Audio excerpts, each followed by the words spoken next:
University of Michigan in the School of Social Work. In addition, he provides some limited private practice counseling. Steve is a popular conference speaker, as you've already heard here tonight, and a purveyor of integrated recovery website. His own lived experience of long-term dual recovery significantly informs his counseling, supervision, teaching, and training efforts. So without further ado, Steve Wiley.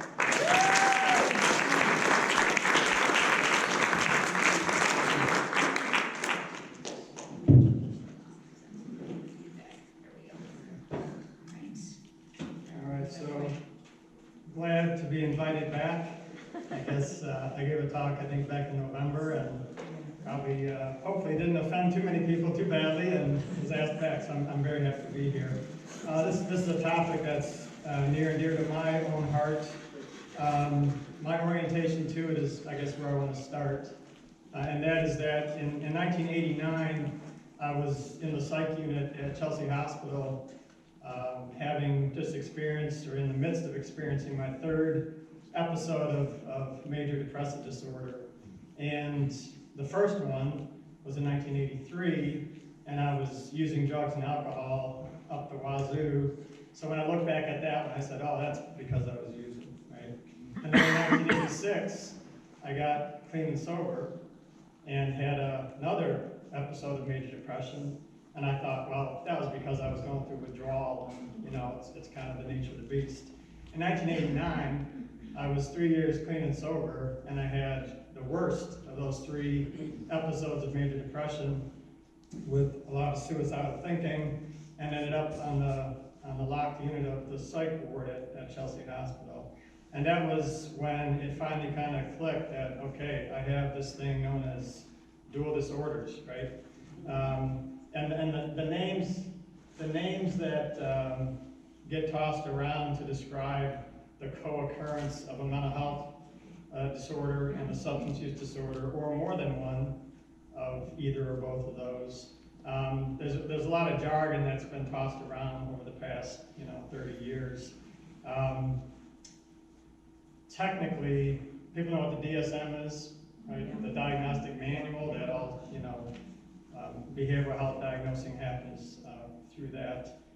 It actually considers substance use disorders to be mental illnesses, right? But most people's common understanding is, oh, you got mental illnesses over here and you got substance use disorders over here. And I think by the time, well, one of my goals by the time our time together is done is to kind of help demystify some of that and help to maybe give some perspectives on how and why those two things very frequently co-occur at some level or to some degree of severity. So dual disorders, you may have heard that. That's a term that, dual diagnosis is the term that's up on this slide. Co-occurring disorders, I think, is the one that makes the most sense, because people get hung up on dual diagnosis or dual disorders because dual means two, right? And what if somebody has more than two, right? Which happens fairly frequently. So co-occurring disorders is a nice kind of catch-all that I think is accurate and helps you understand. So what I'm going to do here, so anyway, the rest of my personal introduction is since 1989, when I got depressed with diagnosed with major depressive disorder and post-traumatic stress disorder, and got into recovery from my mental health issues, right? And thankfully I didn't relapse over them, although having a co-occurring mental or emotional disorder is a relapse risk that needs to be taken very seriously, especially for those who are in the field of treating addictions. But that's when I got into recovery from the PTSD and the major depression, and have been, thankfully, in continuous dual recovery ever since. So I'm very grateful for that experience, and it has had everything to do with focusing on serving the dually diagnosed population in my professional work. Initially with community mental health in Washtenaw County, where I worked for 18 years and developed and implemented a lot of co-occurring disorder treatment services. After that, went to the state, was recruited to work at the Department of Community Health, as it was called at the time, tasked with being part of a group to develop and implement co-occurring and other evidence-based practices across the state of Michigan's public sector CMH network. And then after that, came and worked for Detroit Wayne Mental Health Authority for a few years as their deputy director of clinical services. And part of that was also developing and implementing co-occurring disorder treatment. After which I had the opportunity to launch and build from scratch a intensive outpatient program in Royal Oak that specialized in serving folks with dual disorders, adults with dual disorders. And that kind of brings me semi-current to what I do now. I have the opportunity to teach and do private practice, and I'm actually writing a book that I'm finally carving out the time to finish. But this topic is one that's near and dear to my own recovery and near and dear to the work that I've done for the past 20 or so years. And so there's a lot of things to talk about under the umbrella of co-occurring disorders. And because we have limited time, I mean, I could probably sit up here for a week and talk nonstop and still not cover it all. But one of the perspectives that I have, one of the orientations to dual disorders is pictured on this slide. These are 8 principles that I'm kind of going to walk through and talk about each of them and about things that are related to each of them that really have stood the test of time since the initiation of good integrated dual diagnosis treatment. These principles have stood the test of time as things that if you are a person in need of dual disorder treatment, you should be looking for these things being part of a treatment program that you would care to involve yourself with. If you are a loved one, a relative or a friend of somebody with dual disorders, and you are trying to support them or advocate for them to find treatment that is going to be effective, these are 8 principles you should know about.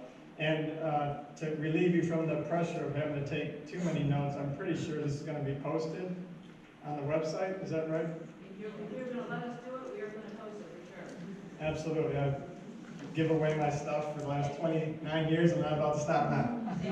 Right. So this first one, dual diagnoses are an expectation, not an exception. And to kind of help illustrate the point, I'm going to go through a few slides that talk about the findings of different research efforts to discover what percentage of a particular population has both disorders. So the first set of studies we're going to look briefly at are folks with mental health disorders who are in treatment for mental health and were evaluated as also having a co-occurring addictive disorder. So that's the one direction.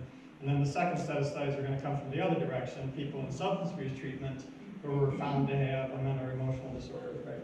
So to kind of set the table for that, these figures have stayed pretty stable over time as well. This is general population incidence of mental illness, general population incidence of substance use disorders. So to give you a baseline and some of the graphs that are going to be on the slides that follow kind of compare the general population with populations that already are diagnosed with one or the other of the disorders. So some of these figures have changed a little bit over time. Schizophrenia, more recent studies have it a little bit higher, 1 to 3%. Same with bipolar disorder. Depression and anxiety are depending on how you define it, and that's one of the big things that I'm going to get to after we talk about the prevalence. Depending on how you define these disorders has everything to do with being an intelligent consumer of research and interpreting findings accurately, and we're going to talk about maybe some ways to make sense of that here in a minute. But in general, the mental health first aid, anybody familiar with mental health first aid? Yeah. So mental health first aid has more recent research that indicates that the general population in America, 19-ish%, have had anxiety or depression in the last calendar year. So that's kind of maybe a good takeaway. And then the 1 in 4, 1 in 5 for the general population with regard to substance use disorders. So a lot of people are curious, how does a particular mental or emotional health disorder sets somebody up to also have an addictive disorder. And that's, you know, it ends up being some kind of, some version of the question, you know, which came first, the chicken or the egg, right? And there is no clear answer, right? The pathway into dual disorders happens in both directions. And I think for reasons that are understandable. If somebody has symptoms of a mental or emotional disorder, and those symptoms are very distressing and uncomfortable, then it would make sense that that person would stumble upon, hey, if I use this chemical, I get this short-term relief from this symptom of mental or emotional disorder. So yeah, this self-medication, you know, kind of pathway is one of the ways that people do end up in trouble with both. Okay. It's not the only, and as an addictions counselor, I've worked with a lot of folks over the years, and I'm going to be preemptive here a little bit. Sometimes people say, oh, I'm self-medicating as a reason to keep using, right? Or my marijuana works better than my psychotropic medications that are prescribed by a psychiatrist, right?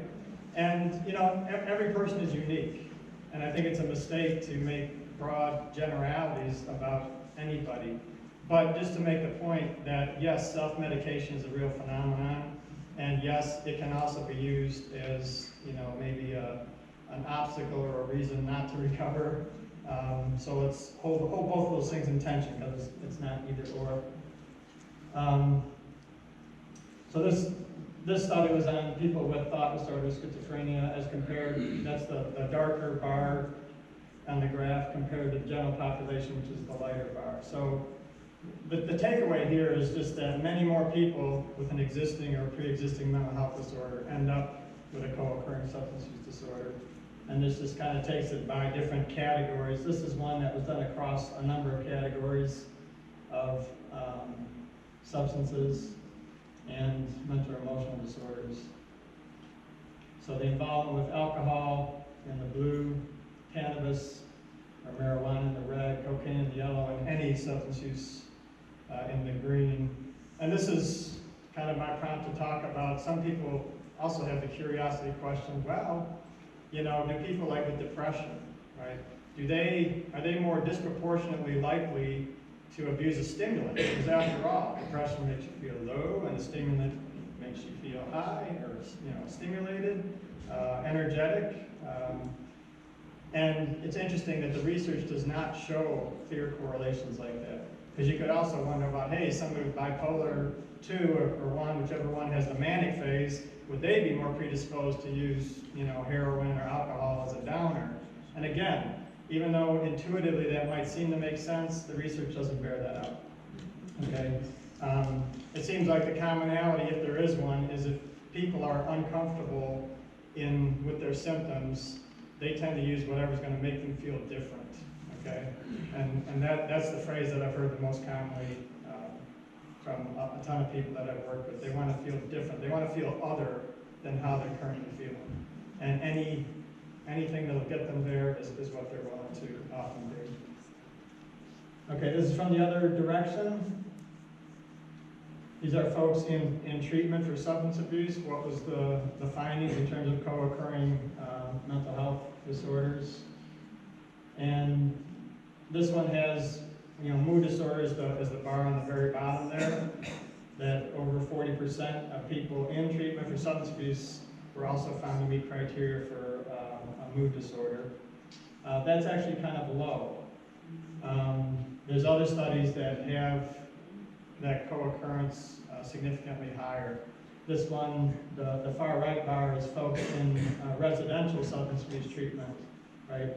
So over 60% were found to have a co-occurring mental disorder. The middle bar there's no label on the bottom, but that's institutions.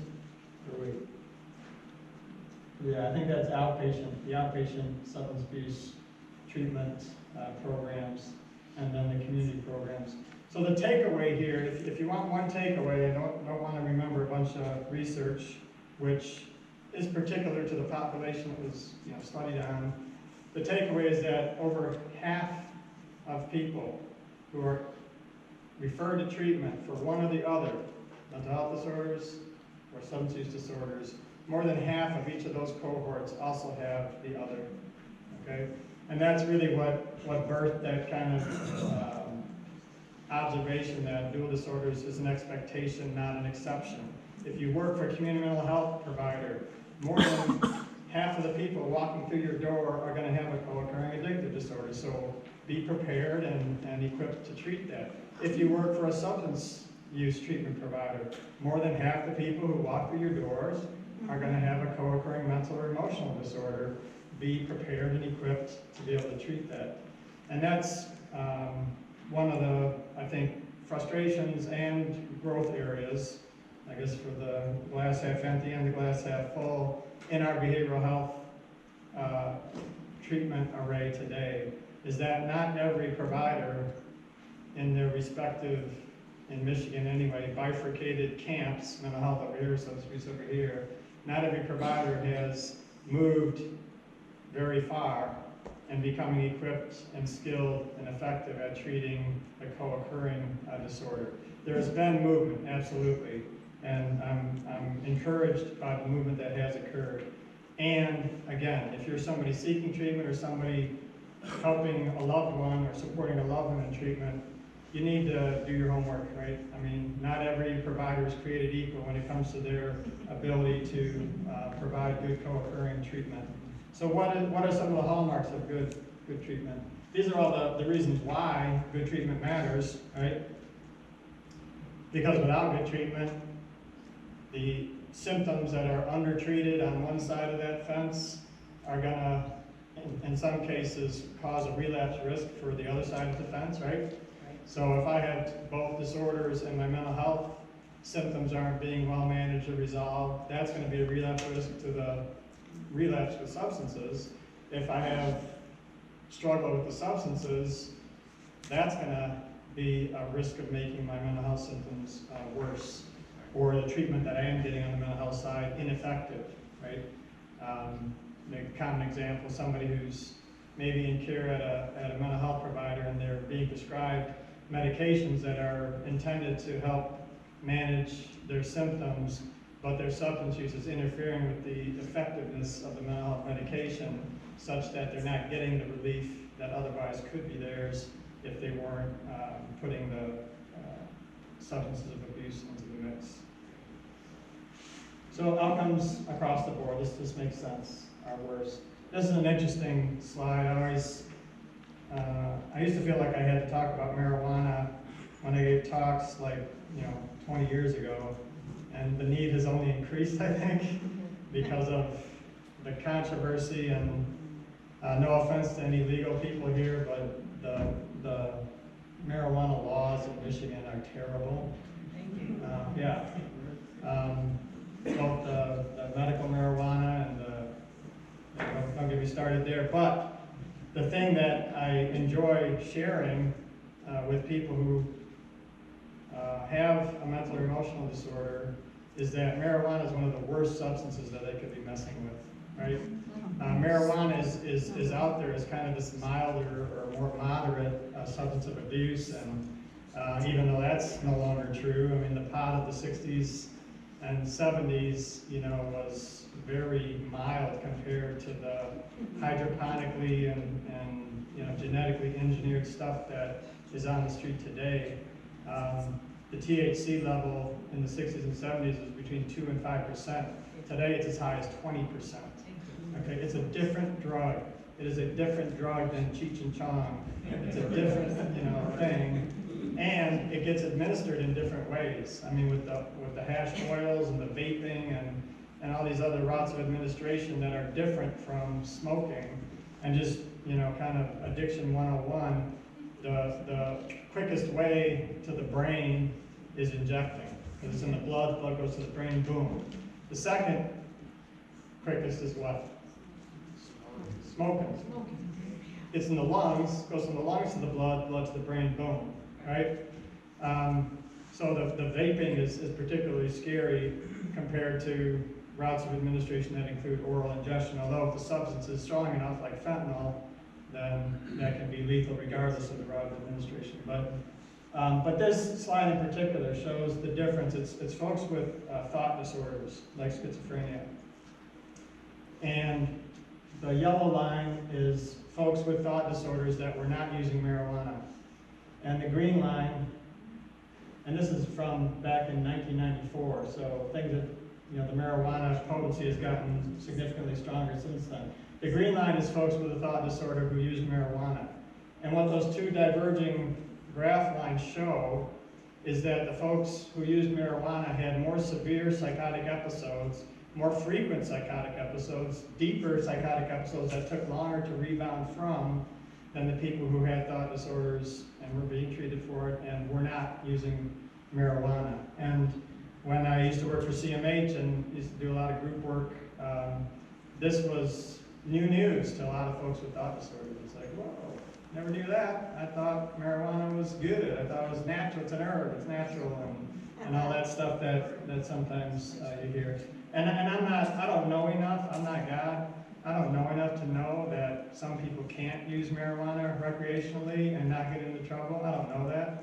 Just like I don't know who can use alcohol recreationally and not get in trouble with it, or any other substance for that matter. But it's pretty clear from the findings, not only folks with schizophrenia or other thought disorders, but also folks with mood disorders, that marijuana is a bad drug to throw in the mix because of the impact that it has on the brain and neurobiology. Okay, this is just the high risk of HIV and other bloodborne pathogens for folks who have co-occurring disorders.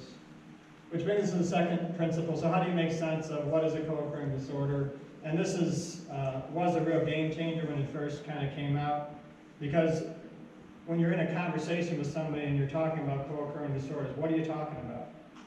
Are you talking about the guy who works full-time, still has a job, works full-time, but he binge drinks on the weekend, and his wife, separated from him as a result of, his behaviors around his drinking, and he's mildly to moderately, maybe has some depressive symptoms? Is that an example of a co-occurring disordered person? Okay, hold your answer. The second example to make the point is the person with chronic schizophrenia who's homeless and getting Social Security disability, and as soon as he gets his disability check, 5 days later it's gone because he's spending it on crack cocaine. Is that an example of co-occurring disorders? Yes. Sure, they both are. Would you put them together in the same treatment group and expect good things to happen? No, you wouldn't, right? And you may not even treat them in the same part of the behavioral health treatment system, right? And the other two in between, so that first example is an example of the first quadrant there, the kind of low psychiatric and low substance combination. And then that second example is an example of the high combination. But then you've got the other two quadrants too, right? What about the person with severe substance use disorder who maybe has a personality disorder, or personality disorder traits, where they behave in a particular way that gets them kicked out of treatment places left and right that aren't equipped to, treat co-occurring personality disorder? That's not the same profile as 1 or 4. That would be an example of the 3 here. And what about the person who has a serious mental illness, and it doesn't take much substance involvement to really destabilize their life, right? Because of their pre-existing, serious mental illness. And that would be the example of quadrant 2. So this is just offered as a way to kind of define and talk about in a kind of informed way which of these profiles needs to get what kind of treatment where. And in a nutshell, I think the strongest argument is that the community mental health systems, which are already kind of charged with serving folks with serious mental illness, are the places that should develop and implement good, effective, integrated treatment to serve quadrants 2 and 4. And then quadrants 1 and 3, where do they show up? They show up in the legal system, especially quadrant 3, right? Any judges want to give me an amen? The personality disorder profile who comes before you on a regular basis, right, who's being kicked out of treatment because of their misbehavior, yeah? Yes. Okay, and then the quadrant 1 people typically show up at primary care offices, right? And that's why models like SBIRT, anybody heard of SBIRT? Yeah. So SBIRT is just it's an intervention that equips primary care, health people to be able to intervene with a patient that they think is having some struggles with substance use, and be able to accurately kind of evaluate what's going on and at least refer them to treatment, if not do a brief intervention right there at their site. And this is the age of integrated healthcare, yes? Which is a wonderful idea. We're still on the curve. But that wonderful idea would require that no matter what door somebody goes in, a primary care door, a substance abuse door, a mental health door, that the treatment providers, the service providers, are cross-trained and effective at delivering integrated dual disorder treatment. Okay, third one. What is actually the special or the secret sauce, right? In the Big Mac of dual disorder treatment, what is the secret sauce? And it's really these things, which shows up in study after study after study. These are qualities, right? Characteristics to look for. Empathic, right? Here's people not up against one recovery challenge, but at least 2, if not more, who have already tried probably their darndest to solve the problem on their own and haven't been able to, who have been in one or the other system, at least historically, and been kicked out or haven't had success because of the lack of good, effective, co-occurring care. So these are people who can be highly sensitive and kind of having had multiple episodes of trying and failing, who can misconclude that they're the problem, right? And so empathy is really important, right? Hopeful. If you don't believe dual recovery is possible, you shouldn't work in the field, right? Because guess what? The people who come to you for care have pretty good radar, right? And they can spot a liar or a poser a mile away. And if you're just saying it because you learned it in a workshop and you don't really believe that dual recovery can lead to dual disorder treatment and recovery efforts can lead to successful dual recovery, then maybe you need to hang drywall or something. Continuity, this is one of the disconnects between the two systems, because think about it. People with serious mental illness typically qualify for a community mental health, which gives continuous ongoing care, although not always co-occurring capable, but at least it's continuous. On the subabuse side, what's the model?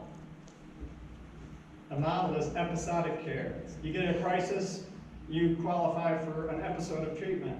And then when you make sufficient gains, you're back to on your own or to your community resources, which are not non-existent, don't get me wrong, but there's a lack of continuity between treatment episodes typically, unless and until the treatment system kind of builds continuity factors in. And that's happened in some communities with like an assigned kind of case manager or systems navigator who sticks with the person through multiple episodes of care and can help get to know that person and help them connect well, not have to reinvent the wheel and tell their story to a new person every time that they have another episode. Integrated. We're going to talk about how that is in the slides to come here. Coordination of care, right? There is a lot going on typically in the life of somebody who has gone a fair distance with active mental or emotional disorder and active substance use disorder. Different domains of life really suffer, right? So is there the coordination of care along those different domains, which includes case management, right? Because it's not just about, resolve your depression and get sober, then what, right? How do you get a life worth living, which is the definition of recovery that I like a lot, because it cuts across both, right? Having a life worth living, which impacts things like vocation and education and relationships and, material, kind of wellness, having enough resources to live on. And then empathic detachment and confrontation is that last one. We got a lot of Al-Anon people here, yes? Right. So you've heard and learned a lot about healthy detachment, right? When, one of the parts of my recovery I like talking about is after I was on the psych unit at Chelsea Hospital, a couple years later, I went back and got a job on the psych unit at Chelsea Hospital. And in my interview, I said, yeah, I used to be here as a patient. This was back in 91 or 92. And this was before, you know, the formal designation of peer support specialists or recovery coaches or whatever. But the director of the psych unit was a pretty enlightened, forward-looking person. And she said, wow, that's great. You know what it's like to sleep on those nasty plastic mattresses that creak all night and interfere with your sleep. But they're plastic because people wet the bed and it's easier to clean. You know what it's like to be here in the patient's shoes, and now that you're in recovery, you have something to communicate and to support with that is value added as part of the team. She was ahead of her time, and thankfully that concept is caught on. Increasingly, there's a number of people who introduce themselves, talked about working in a peer capacity, and that's wonderful, because I do think there is a value add there that nobody learns from a book or you know, from getting letters after their name in school. So sometimes confrontation is in order, yes? Anybody here sponsor anybody? Okay. There's a time when speaking the truth to somebody is the loving thing to do, is the most effective thing to do, but there's a step before that, and that is, I would argue, you got to develop a relationship with that person to where they know that you care enough, so when you're speaking hard truth in their direction, they're taking it in the right way, right? If I just met you and you're telling me stuff that's uncomfortable for me to hear, I'm easily dismissing you, like, what do you know? You know, you don't know me, right? You don't, how do I know you care about me, right? But that's the art and science of building relationship. That's the foundation upon which you can speak hard truth into somebody's life, and they're going to know that, gosh, this kind of hurts to hear it, but you know what, this person has been for me, been here for me, and this and that and the other way, and so yeah, I can kind of take it in better than if it's somebody that they don't know very well. Okay, which came first, the chicken or the egg? Doesn't matter. Treat them both. Treat them both, and treat them both kind of aggressively or assertively. And it's interesting because over time, if it needs to become clearer, it will. I'll give a couple examples to flesh that out. If somebody has alcoholism and depression, and they get into treatment, and the treating entity is co-occurring capable, right? They know what they're doing. They're going to probably support that person in reducing and letting go of the alcohol. They're also going to support that person maybe by giving them an antidepressant. What happens over time? Right? The depressive symptoms resolve. Did you have to know ahead of time if the depressive symptoms were a byproduct of the alcohol, or if it was a freestanding depressive disorder that was responding to the antidepressants? Do you need to know that to embark upon that kind of integrated care? No, you don't need to know that ahead of time. But what happens is, as the person gets freer, as their depressive symptoms reduce, then you reevaluate.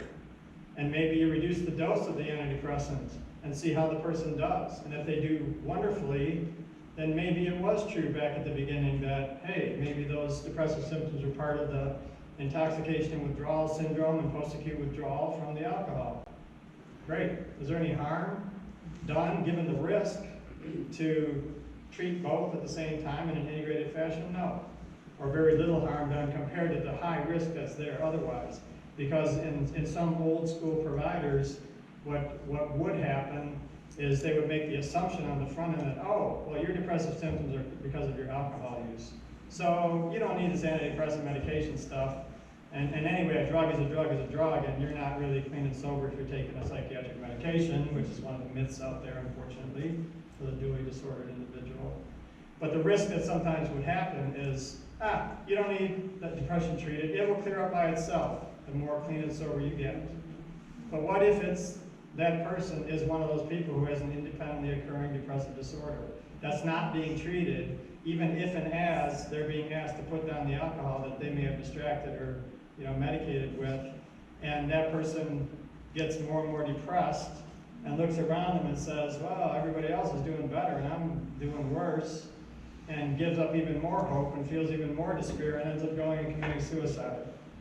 Now how do you feel as a treatment provider because you unilaterally decided with your crystal ball on the front end that those depressive symptoms were secondary to the alcohol use and not worthy of being treated at the same time? So that's the kind of risk that gets managed well with good integrated co-occurring treatment. And there are myths about each one. It's fascinating to me when I train teams to do integrated treatment. There are people who came from the kind of the mental health side of the fence and people who came maybe from the substance abuse side of the fence, and they have myths about each other, right? And in some cases, there's people who got into mental health who were didn't want to deal with those people with addiction, right? So that's why they got into mental health, and now they happen to be alive at the time in history when they're being asked to become integrated practitioners, and it's like, oh snap. Now what? Well, the good thing is, now what is, maybe your aversion to working with substance-involved people has to do with some unresolved stuff of your own.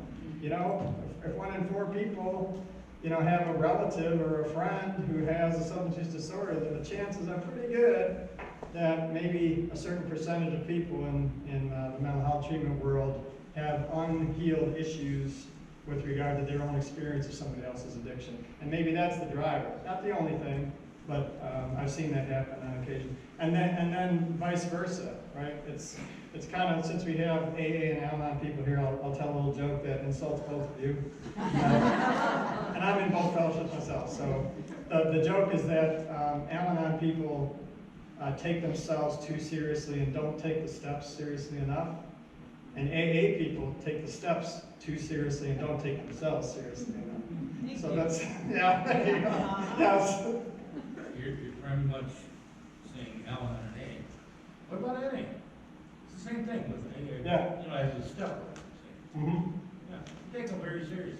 Absolutely, and there's a good reason why. I mean, I did most of my early recovery work in AA, but the reason is the same. Yeah. There's nothing like a disease that's going to kill you to give you the gift of desperation to say, what do I need to do to recover? Work these steps. Okay, I'm working these steps, right? And that is really, really, really serious. And it's not to minimize the pain and turmoil that people experience in Al-Anon, but it's maybe a little less life-threatening in the early moment, right? So, but anyway, there's similar biases across the fence from the mental health folk and the substance use folk, right? And I've heard different versions of that, but one of them is the substance use folk look at the mental health treaters as a bunch of enabling codependents, a bunch of bleeding heart, social workers, because, what, for whatever reason, their perspective that there's not enough tough love in the mental health system, right? There's not enough confrontation, into recovery. Well, really? Does that really work? Does confrontation work? Can you confront somebody into getting better? Not in your life, not on either side of the fence, right? And then on the other side, you got the mental health people looking over the fence at the substance abuse treaters and saying, oh, what a bunch of cold, insensitive hard asses, because that's all they do is confront, and both of those are caricatures, both of those are untrue stereotypes. But if people with different practitioner backgrounds are going to end up being good, effective teammates on a good integrated co-occurring team, then those things need to be put on the table and resolved, or educated out of existence, which I think is a lot of what does happen. Both sets of disorders fit very well into what this calls the disease recovery or disorder recovery model. And these are the things on the left side of this slide that both have in common, right? Yep. Lack of control of behavior or emotion, does that fit with addiction? Does it fit with mental and emotional disorders? Yes, both. Can symptoms be resolved or controlled or managed with treatment? Yes, both, right? Are they all whole person, are each of them whole person disorders, right? they affect the whole person, therefore recovery needs to touch the whole person, right? Mind, body, emotion, mental, physical, spiritual, applies to both. Are both progressive without intervention? Do they get worse over time when untreated? Yes. Typically, yes. Have both been miscast as moral issues rather than as diseases or disorders to the detriment of the individual? Yes. Right. What was Nancy Reagan's her solution? Anybody remember that? Say no. Just say no. Really, Nancy? Yeah. Nancy never struggled with an addiction. I'm pretty certain of that, right? If that's what she believes, right? The entire family, right, and extended support networks are impacted, and either can be well aligned with helping a person to recover, or can, however, unintentionally be obstacles. Yes. Yes. I mean, I've never met a family member. You know, some of the programs I've worked in have like family weekends or, you know, family sessions. I've rarely met a family member who didn't mean well. And in spite of meaning well, still sometimes exhibiting enabling behavior or, you know, behavior that interfered with in whatever way that person's coming to terms with what they need to do to recover. Depression and despair, especially with dual disorders, right? Can't get a handle on one, let alone two. Woe is me. All these systems that are pre-existing that work for somebody but just one of the disorders don't work for me. And that can lead to additional depression and despair. Shame and stigma. I love it that FAN, among other entities, is a place where people can come and kind of claw back the stigma a little bit by sharing you know, there are parts of their own stories, their own status. Both mental health and substance use disorders increasingly are thought to have contributing, predisposing genetic factors, okay?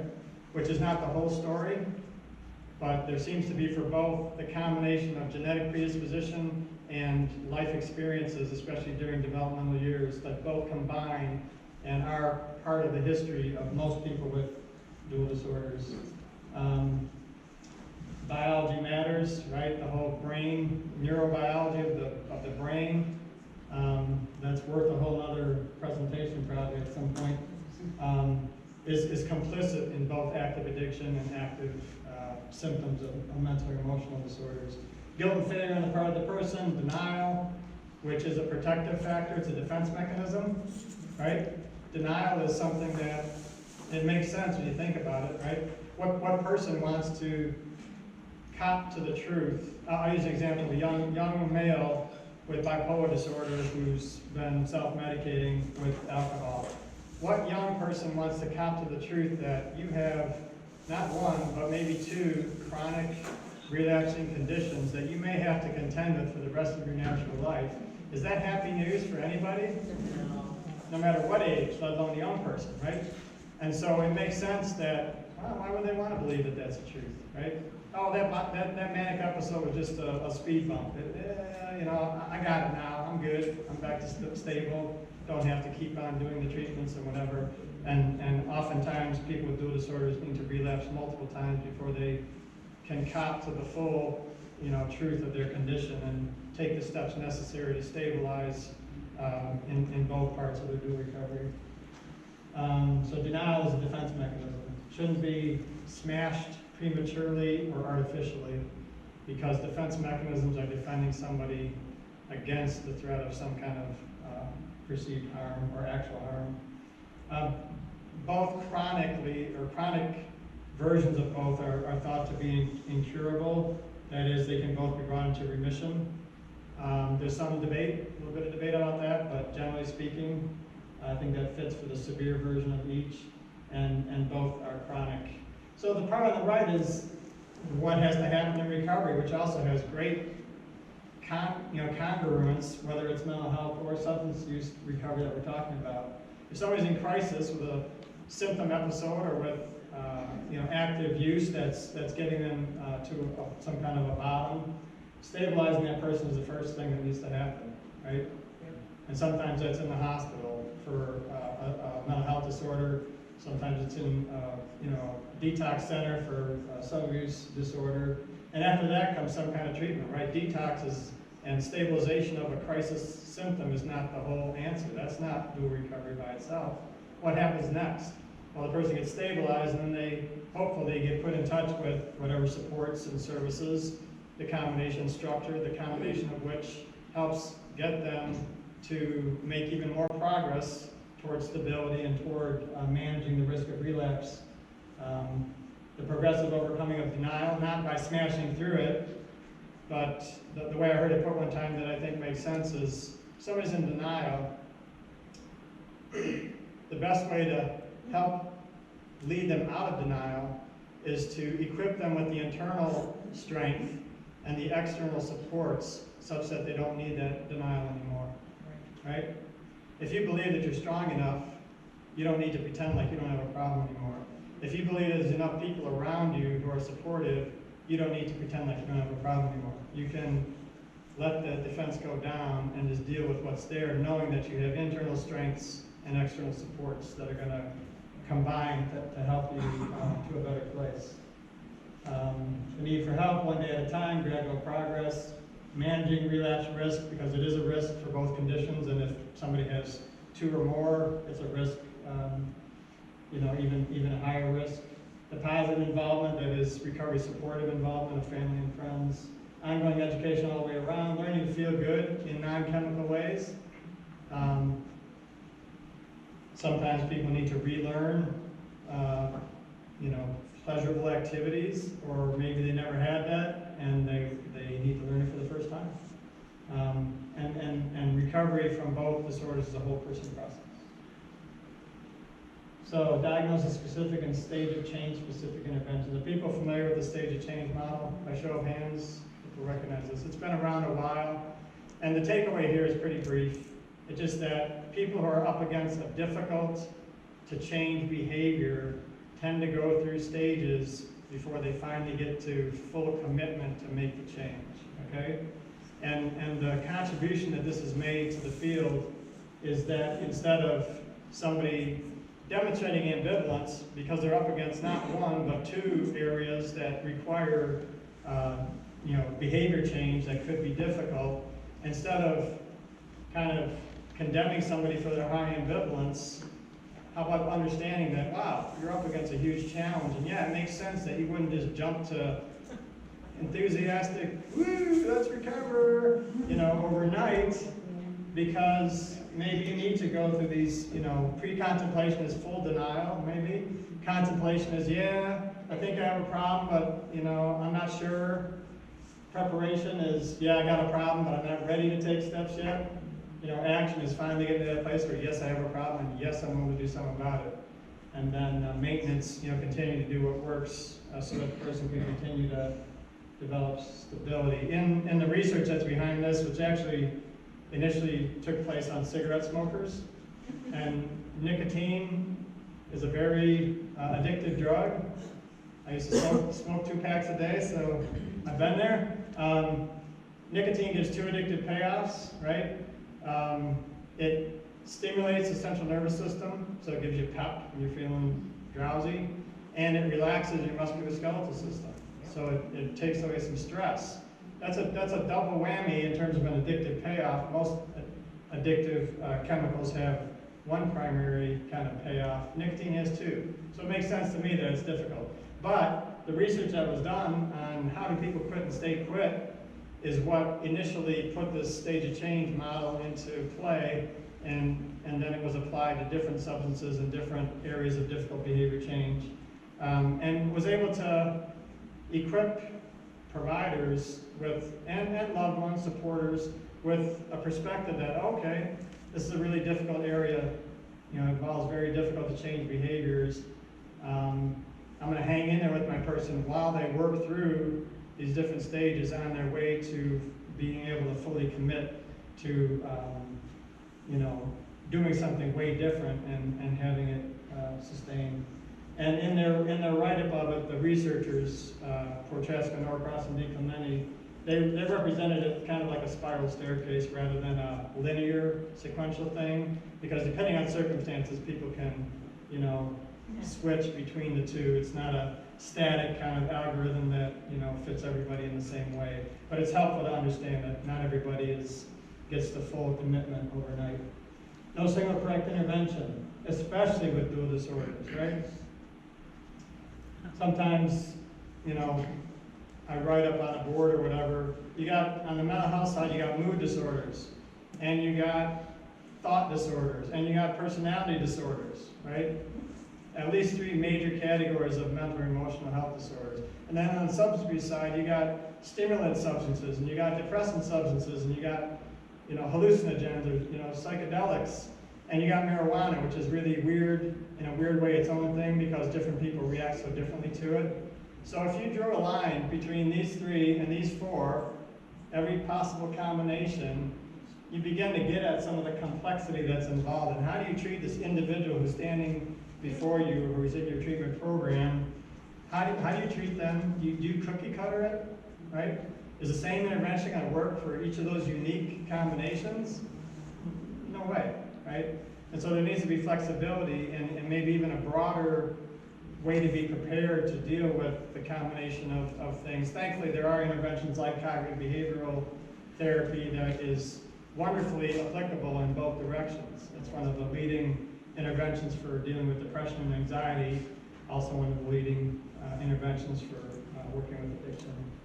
So one size does not fit all with intervention. And the last one, there's no single correct destination. One size does not fit all with the solution, right? When I was first trained as an addictions counselor, harm reduction was a dirty word, right? Why is that? Anybody? Oh, you're just enabling the person to keep using, right? Except what's the alternative to harm reduction?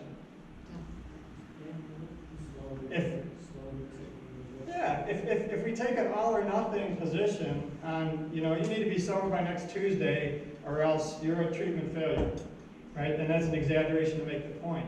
Not everybody is on the action stage of the stages of change. So what do you do? What can you do for somebody who's less than action stage ready that's gonna help keep them alive and mitigate against the most severe risks to their health and well-being, while also equipping them with perspectives and inspiration and hope and supports such that they can move along those stages and eventually end up action stage ready. I will never not cheerlead for abstinence-based recovery for my clients. And at the same time, that's held in tension with the fact that not everybody is ready for abstinence-based recovery right now, right? And that's where you've got, you know, the medication-assisted treatment is one of the types of programs or intervention categories that has developed that can get somebody, can keep somebody alive, can, you know, methadone was the first one, and that's been around a long time, so I'm sure everybody's familiar with it to some degree. You know, what's more harmful?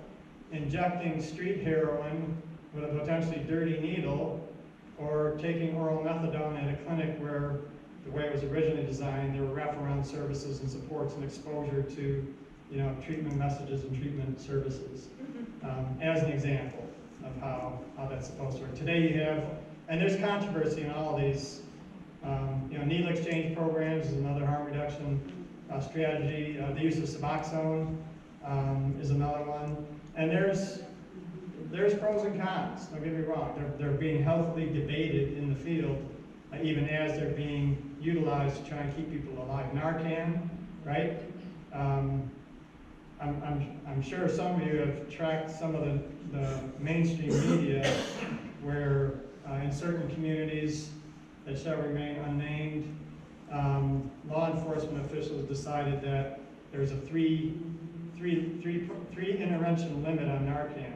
Yeah. And if the person keeps nodding off after 3, well, let them die, you know?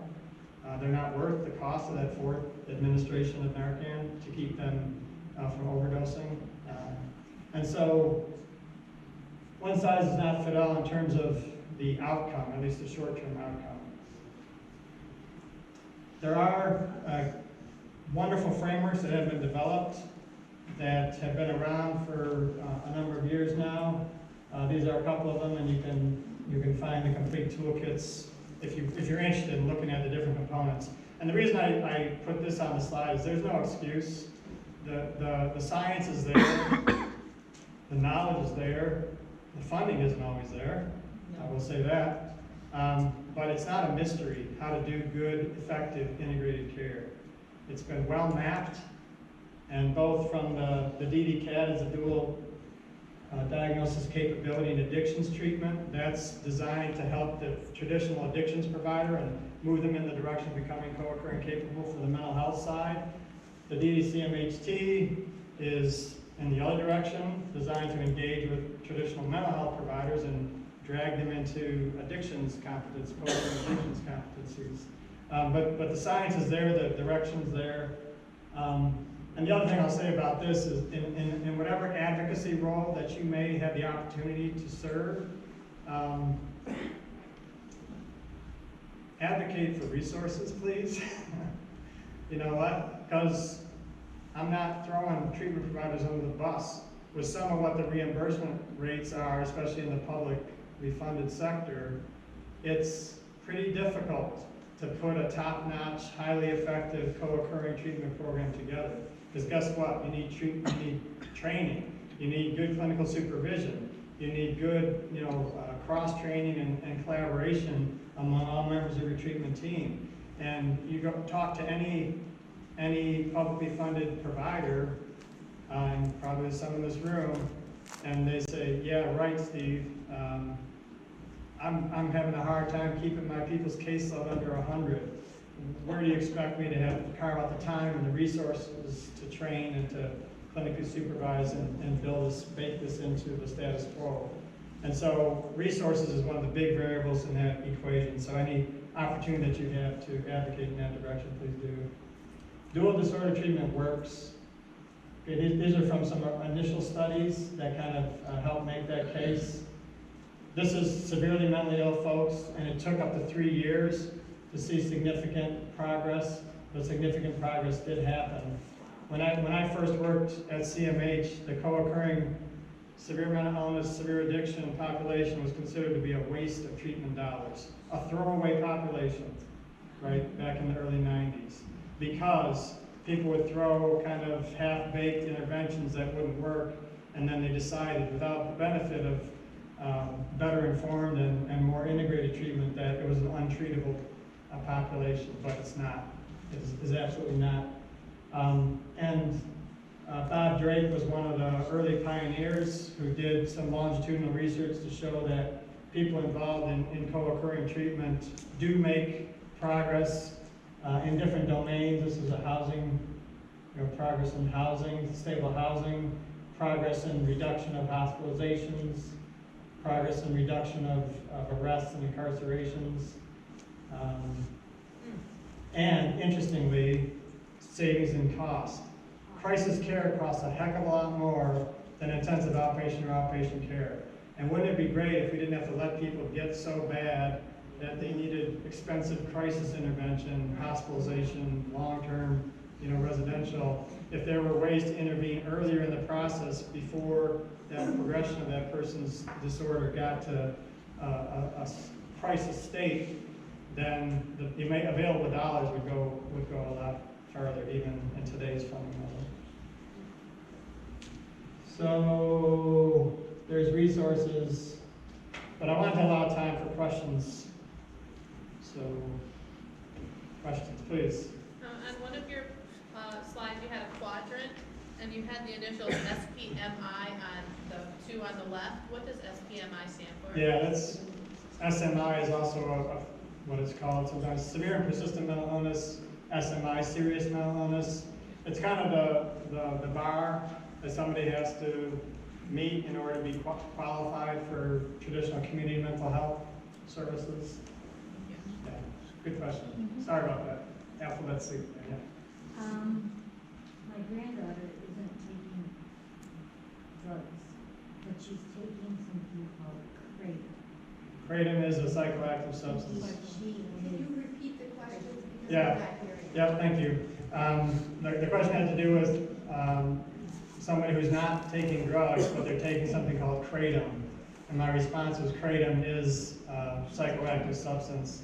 And it's really troubling because this has happened throughout the course of addictions in America. It's happening more these days where the chemists are staying one step ahead of the FDA and the controlled substance list, people.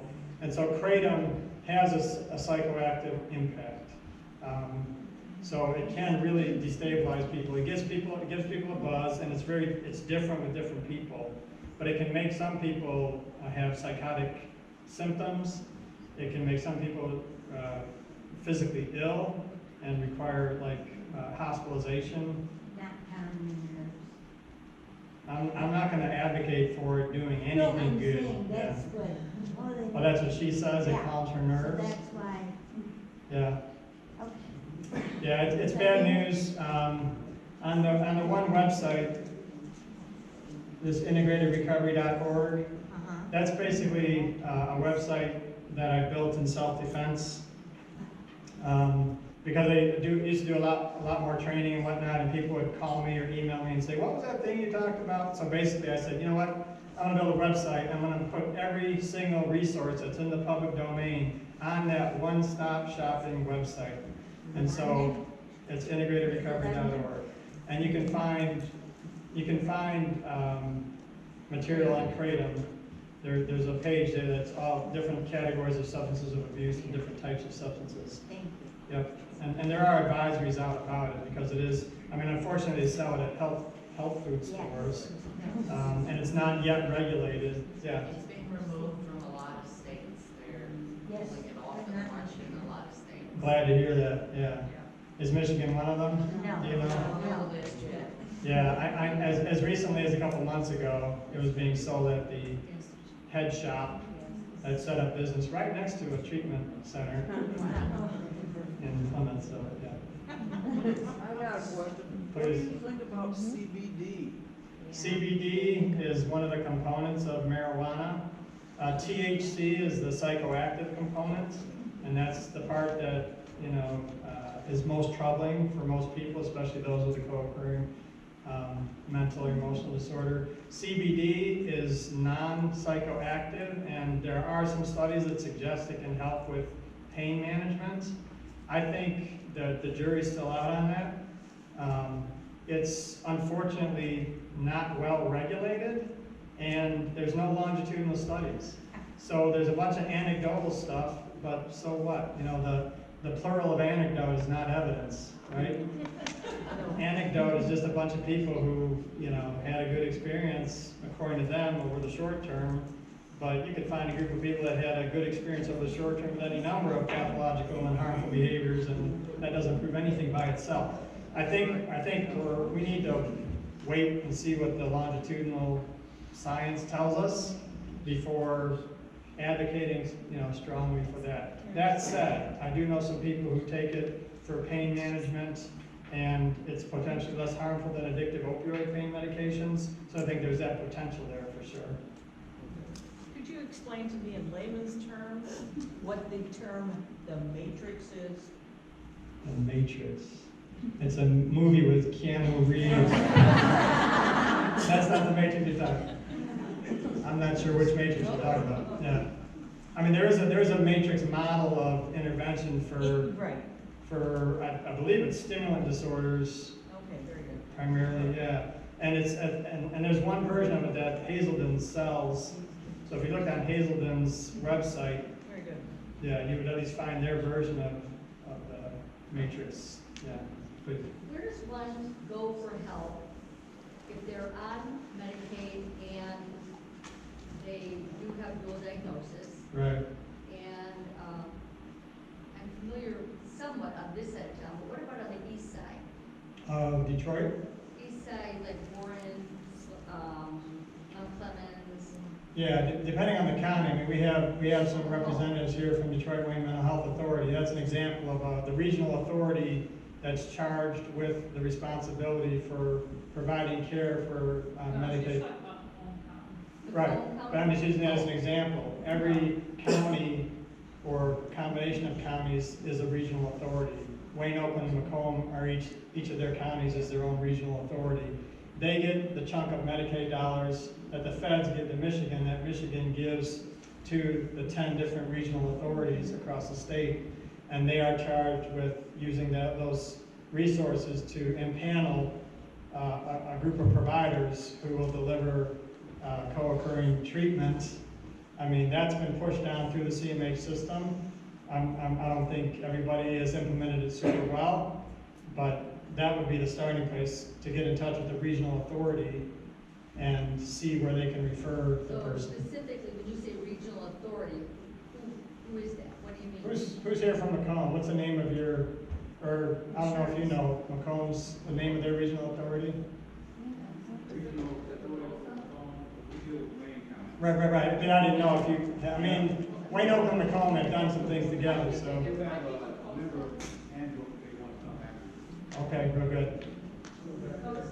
Yeah, I mean, if you Google it, I mean, you'll find it, and the point that was just made is for Detroit, Wayne, and every county, every regional authority does this, they have a complete list of their providers who deliver different kinds of services. So, is there hard copies there? Ron? Yeah, and it's online, it's posted online at each of those 3 regional authority websites. And if you don't find it, email me and I'll send you a link. You could also reach out to the band chapter in Macomb. There you go. They will certainly have that. Yep. So fan chapter in Macomb. Please. How many, and maybe you're not able to answer this, but how many addictions start as overly prescribed Ritalin? Or that's Ritalin based? I don't know the answer to that, but some do. It is one of the pathways into adult amphetamine, methamphetamine addiction that I encountered multiple times in the direct treatment work that I've done.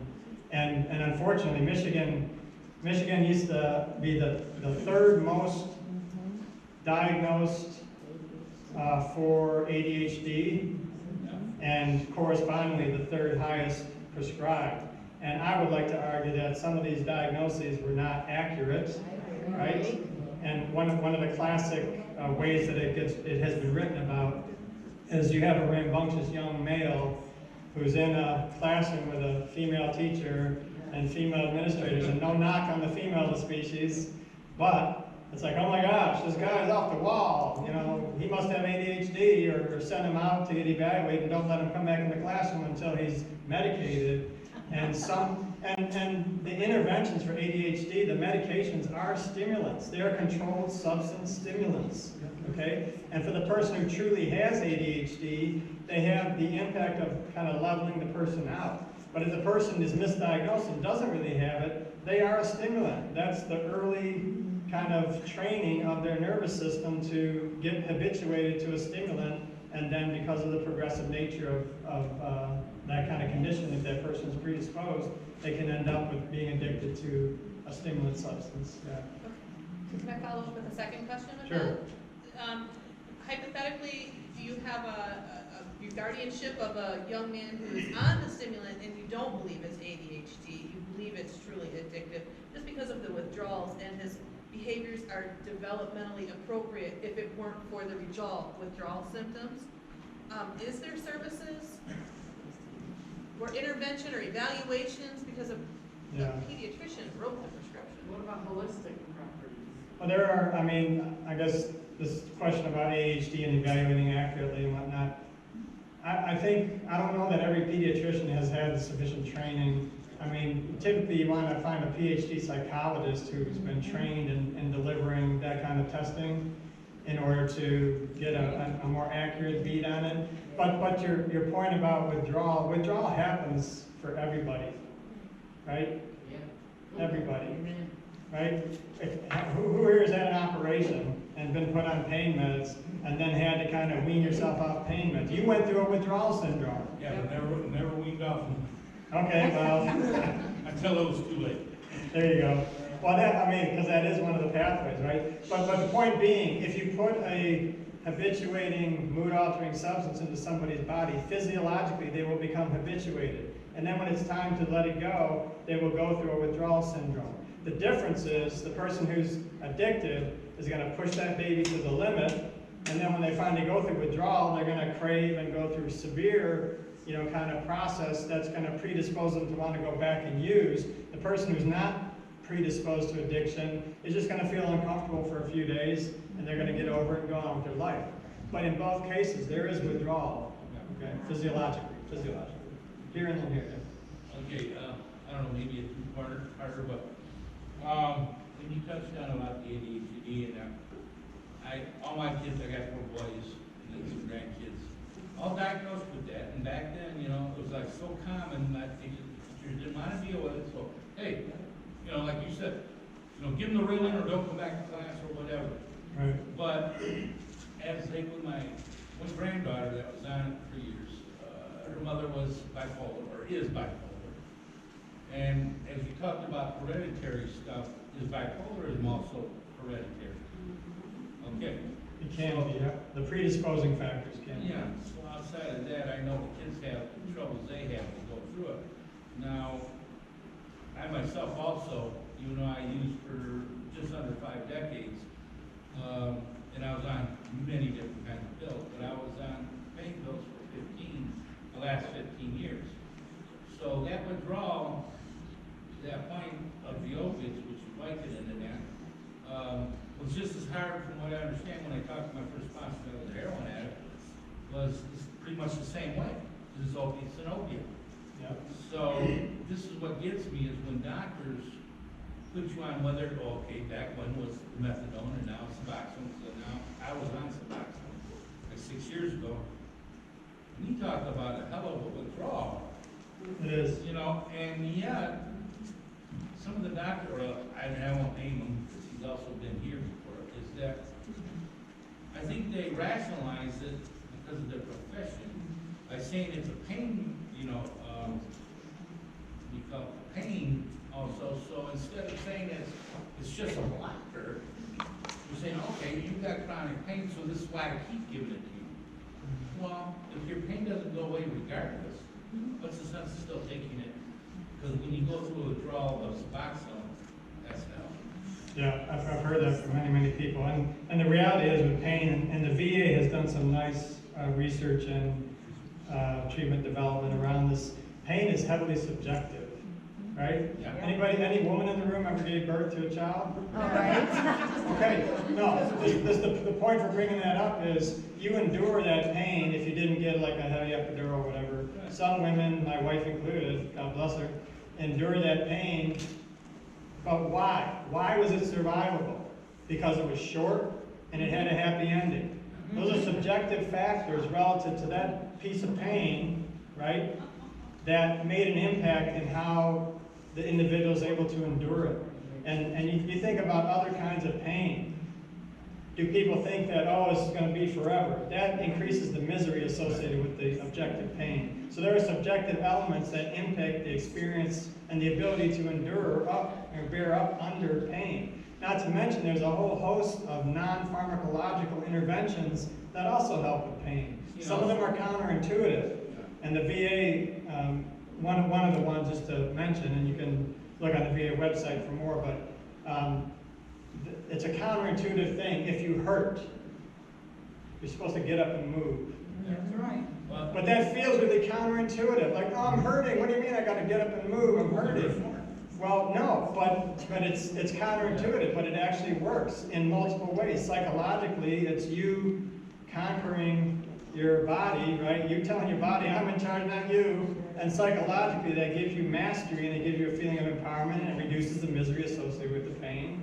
And then the actual, your body has pain management endorphins and enkephalins that are naturally generated. So when you exercise at whatever level, you start to activate some of those and you feel better because of that. So it's counterintuitive. If I'm in pain, I want to sit on the sofa and, whatever, feel pain.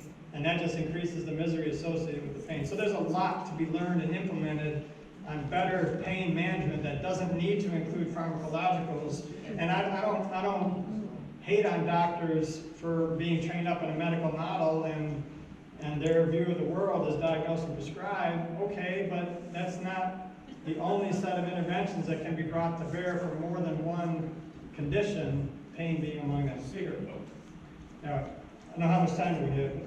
Is that your email, by the It is, yeah, I can reach there. way? Yep. Over here, yes, please.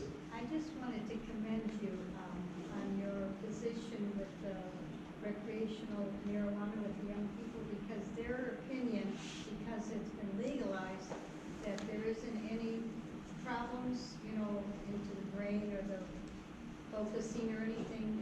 They just think adults are just kind of overemphasizing everything. Right. And I just wanted to say thank you for taking a kind of a really strong position on that, explaining to people that would like to go into the schools and maybe educate, some of the parents and staff members there, and then the students to the problem of the recreational marijuana vaping.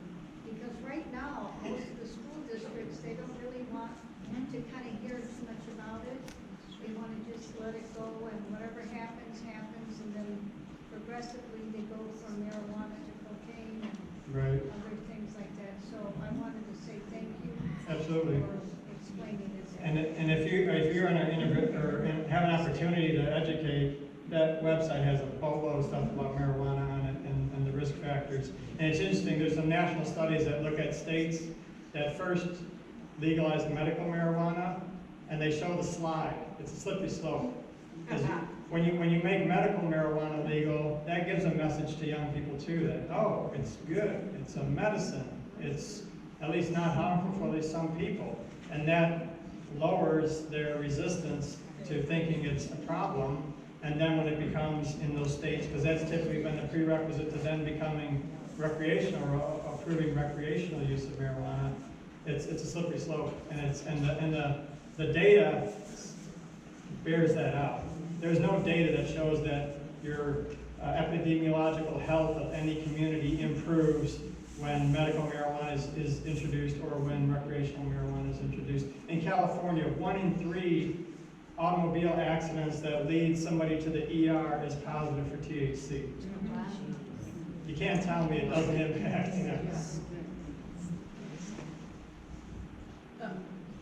Please. Can you talk a minute just about a little bit about anhedonia? Because for me, that was one of the most excruciating things that I went through. Yeah, anhedonia, when your appetite for life and the things that used to bring you pleasure or enjoyment seem to be missing in action. Was that part of your withdrawal syndrome? Yeah, I was a heavy meth user, so I had days of anhedonia that were really, it was just, I felt like I needed to sleep and at the same time get up and like run a marathon. Yeah, and methamphetamine will totally fries a brain and a nervous system, and the healing that has to happen takes time. And that's really what's going on when anhedonia or even mild depressive symptoms can be part of longer term, like post-acute withdrawal. And that's important to know about because it's not a myth, but sometimes recovery gets framed as, oh, just put down your substances and life will be grand and you'll feel great, right? And it can be, and you will eventually, but depending on the substance, how much you've used and how long you've used it, there's going to be an acute withdrawal syndrome that you've got to make it through, hopefully without relapsing, in order to get to the other side of it. And then there's a post-acute withdrawal syndrome that, depending on the substance and how long and how much, can last up to 16 months to 2 years. And if I'm that person who's like, what's so great about recovery? I'm mildly depressed for 16 frickin' months, are you kidding me? But the part of the solution is eyes wide open going in. Yes, you're gonna feel crappy for an extended period of time. Let's do everything we can to help manage that or improve that or increase the healing through holistic, somebody mentioned holistic interventions. That's huge for that kind of thing. If you had access to massage therapy and hot tub therapy and, taking walks out in nature and all kinds of, aromatherapy, there's a lot of different ways to stimulate your nervous system to feel pleasure and to advance the healing that the drugs when you were using them were really trashing your brain cells and nervous system, yeah. Thank you. We've all talked about, we all understand common withdrawal symptoms. Have you ever heard of someone having a withdrawal symptom of pain that will not stop, that has no organic physical source? Yeah, Repeat her question. yeah, the question had to do with pain as a withdrawal symptom that was unremitting and didn't seem to have a physiological source. Right. I've not heard of that. I mean, I've heard of that on occasion. I've not heard of that as a routine or as a commonly occurring thing. But again, back to the subjective nature of pain. Sometimes, I mean, there is a psychiatric disorder,